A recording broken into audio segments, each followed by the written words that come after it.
இவர்கிட்ட தான் நான் 3 மாதம் இன்டர்ன்ஷிப் பண்ணேன் 2009 ஐஏஎம் லக்னோவில் இருக்கும் பொழுது. ஒரு அன்கன்வென்ஷனல் பொலிட்டீஷியன்லாம் நம்ம ரொம்ப பயப்படுவோம். நம்மளை பற்றி நியூஸ் பேப்பர்காரங்க எப்படி நினைக்கிறாங்க, நம்மளை பற்றி டிவி என்ன நினைக்கிறாங்க, எதையும் கவலைப்படாமல் ஒரு தனி அரசியல் இலக்கணத்தை எழுதினவர் விஜயகாந்த் அவர்.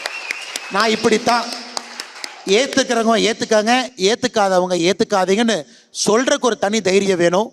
அது கேப்டன்ட்ட இருந்துச்சுங்கன்னா, அதுக்கு எப்பொழுதுமே இன்றைக்கி நானும் அரசியலில் சில இடத்துல அப்படித்தான் என்னுடைய பயணம் இருக்குது. அதை கேப்டனை பார்க்கும்பொழுது அப்படி தான் நினைப்பேன்.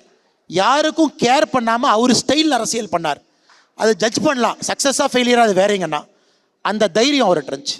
இல்லை, அதான் கேப்டன். இல்லை, எல்லாத்தையும் கேட்பாரு, அவர் டிசைட் பண்ணுவார். அதனால தான் கேப்டன் அவர் பேர்.